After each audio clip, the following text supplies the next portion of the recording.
semuanya, kembali lagi bersama saya Devi Dwi Lestari untuk mengisi materi hidrokarbon kali ini. Pada video kali ini kita akan membahas tentang tata nama alkana. Apa sih alkana itu? Sebelum masuk ke materi tata nama alkana, masih ingat nggak kalian tentang penggolongan hidrokarbon itu apa saja? Hidrokarbon terdiri dari 3 golongan, yaitu yang pertama ada hidrokarbon alifatik. Hidrokarbon alifatik ini merupakan hidrokarbon rantai terbuka, di mana dia itu punya ujung. Yang kedua ada hidrokarbon alisiklik. Hidrokarbon alisiklik merupakan hidrokarbon rantai tertutup atau melingkar, jadi dia tidak punya ujung. Yang ketiga ada hidrokarbon aromatis atau aromatik. Hidrokarbon aromatik ini merupakan hidrokarbon rantai tertutup atau melingkar, tapi dia itu punya ikatan rangkap yang selang-seling. Nah, nanti di sini kita akan membahas tentang hidrokarbon alifatik dulu ya. Apa saja sih hidrokarbon alifatik itu? Hidrokarbon alifatik bisa dibagi dalam 2 ikatan, yakni yang pertama ada ikatan jenuh, yang kedua ada ikatan tidak jenuh. Nah, ikatan jenuh merupakan ikatan tunggal.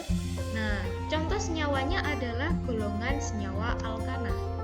Nah, sedangkan untuk ikatan tidak jenuh itu sendiri merupakan ikatan rangkap. Ikatan rangkap di sini kita punya ikatan rangkap 2 sama ikatan rangkap 3. Ikatan rangkap 2 adalah golongan alkena, ikatan rangkap 3 adalah golongan alkuna. Nah, kita akan membahas tentang golongan senyawa alkana, di mana golongan senyawa alkana ini dia punya ciri-ciri, yaitu setiap ikatan karbon-karbonnya adalah tunggal dan dia memiliki rumus umum CnH2n+2. Oke. Nah, jadi kalau misalkan kita punya C sebanyak 1, maka hanya ada 4 sesuai dengan rumus tadi, yaitu CnH2n+2. Jadi kalau C-nya 1, kita harus mengingat ini ya. C-nya 1 itu namanya met. Nah, karena dia golongan alkana, maka dia ditambahkan kata ana di belakangnya.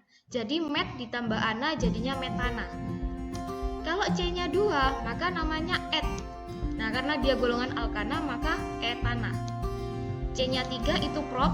Prop ditambah ana jadi propana.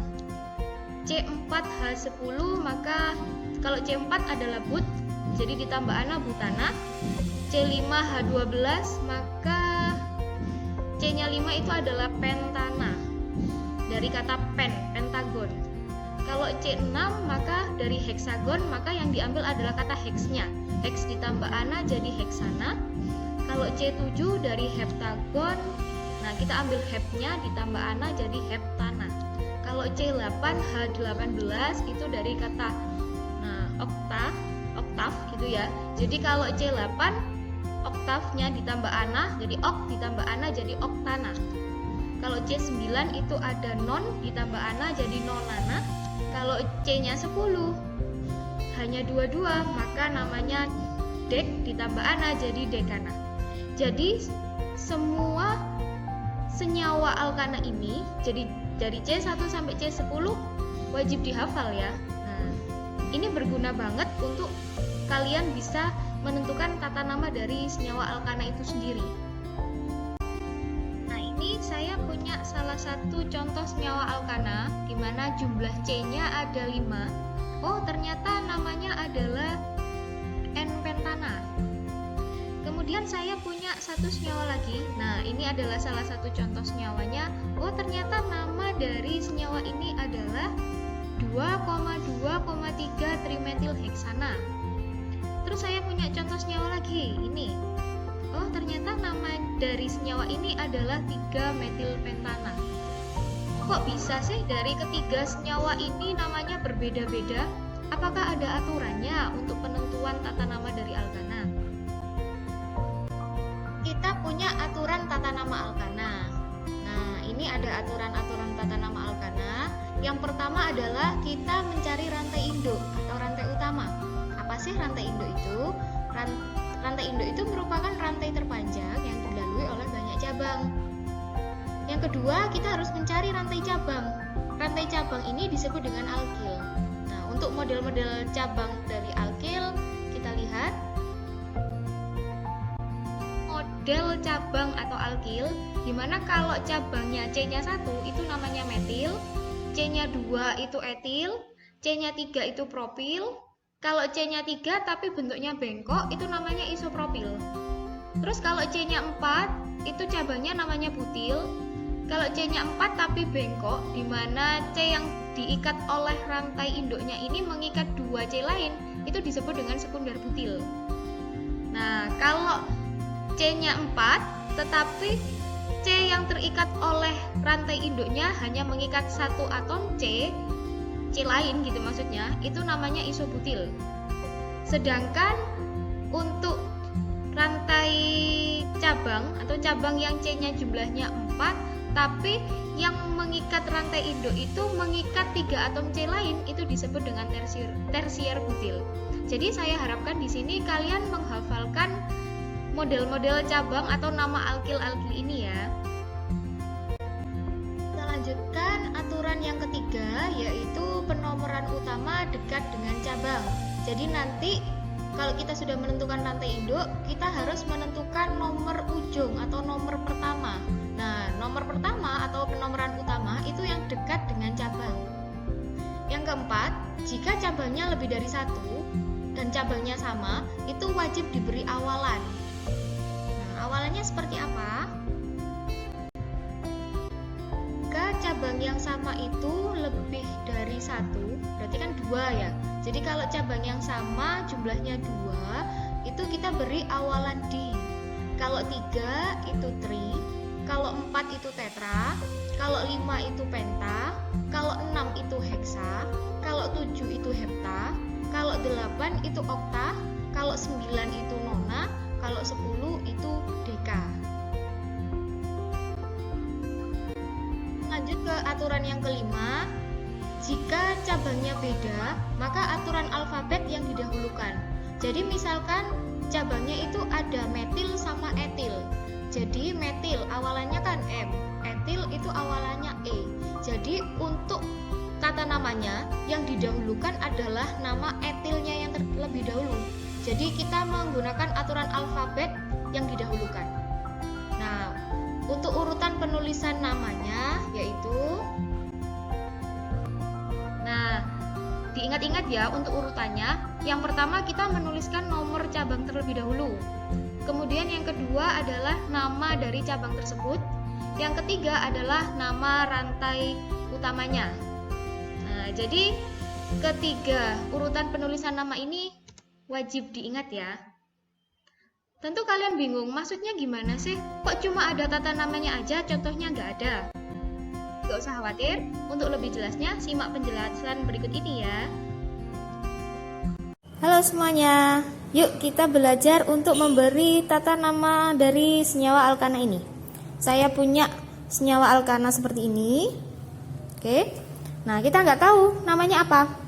Masih ingat nggak tata nama atau tata aturan dari penulisan senyawa alkana? Yang pertama kita harus menentukan apa?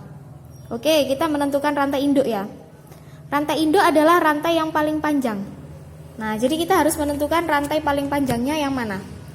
Jadi misalkan untuk rantai yang lurus, kita hitung jumlah rantainya ada berapa? 1, 2, 3, 4. Jadi jumlah C-nya ada 4 kalau lurus, tapi kalau bengkok 1, 2, 3, 4, 5. Nah, 4 sama 5, kira-kira yang panjang, yang lebih panjang yang mana? Yang 5 kan? Maka yang 5 inilah yang disebut dengan rantai induk. Jadi saya beri kotak. Oke, saya beri kotak ya. Sebentar. Oke. Nah, sudah kita beri kotak. Nah, sekarang yang di luar rantai induk itu adalah cabang. Jadi cabangnya yang mana? Ini. Nah, ini adalah cabang. Rantai induk ada, cabang ada. Nah, tinggal kita memberi nomor. Nomor utama adalah yang dekat dengan cabang. Jadi kalau yang dekat dengan cabang kita hitung di sini 1, 2, 3. Nah, kalau yang dari sini 1, 2, 3. Oh, ternyata sama. Jadi kalau dia sama, terserah kalian memberi nomor yang di sini atau di sini, terserah. Jadi misalkan saya tulis di sini ya. 1, 2, 3, 4, 5. Oke. Nah, kalau kita sudah memberi nomor, otomatis cabang sudah ada di nomor 3.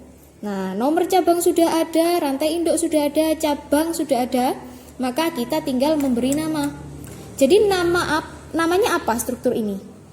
Nah, untuk aturan penulisan nama, yang pertama kita tulis adalah nomor cabang. Jadi cabangnya ada di nomor berapa? 3. Maka kita menuliskan 3. Nama cabangnya apa? Cabangnya kan di sini cuma 1, C. C1 yaitu namanya apa? Metil. Jadi namanya 3 metil. Nah, rantai induknya jumlahnya ada berapa? 1, 2, 3, 4, 5. Kalau 5 namanya apa? Pentana. Nah, jadi namanya pentana. Jadi struktur ini namanya adalah 3 metil pentana.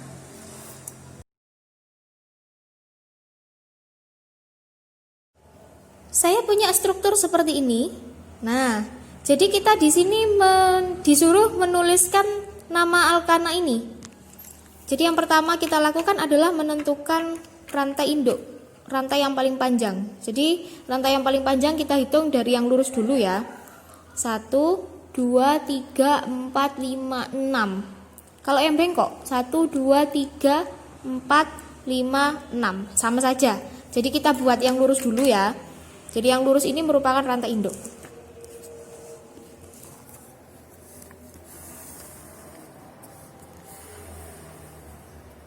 Oke. Nah, setelah itu yang di luar dari rantai induk itu adalah cabang. Berarti cabangnya yang mana? Ini sama ini. Oke. Setelah menentukan rantai induk dan cabang, kita menentukan nomor. Jadi nomor 1 yang mana? Nomor 1 adalah yang dekat dengan cabang. Berarti yang mana? Kalau misalkan dari kiri kita hitung 1, 2. Oh, cabangnya langsung ada di nomor 2. Tapi kalau dari kanan 1, 2, 3. Nah, 2 sama 3 yang lebih dekat yang mana? 2. Otomatis nomor utama adalah yang ada di sebelah kiri.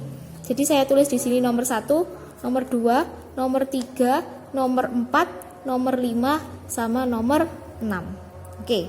Setelah kita memberi nomor utama, maka kita menentukan ada cabang apakah di situ. Ini ada cabang yang C-nya 1. Cabang yang C-nya 1 itu namanya apa? Metil ya. Kalau cabang jumlah C-nya 2 namanya apa? Etil. Nah, kalau sudah menentukan cabangnya apa saja, kita tinggal menuliskan nama dari struktur alkana ini. Metil sama etil, ayo masih ingat, kalau cabangnya berbeda maka penulisan pertama kali adalah yang sesuai dengan huruf abjad. M sama E, lebih dulu yang mana? Etil, maka kita harus menuliskan nama etil terlebih dahulu. Jadi aturan penulisan adalah nomor dari cabang tersebut, jadi 4 etil. Kemudian setelah cabang etil ada cabang metil. Metil di nomor berapa? 2 metil. Nah, kemudian cabang sudah ditulis, kemudian kita menuliskan rantai induknya. Rantai induk jumlahnya berapa? 1, 2, 3, 4, 5, 6. Kalau 6 namanya apa? Heksana. Oke, paham nggak di sini? Nah, silakan diperhatikan kembali. Nah, saya rasa sudah cukup. Bye-bye.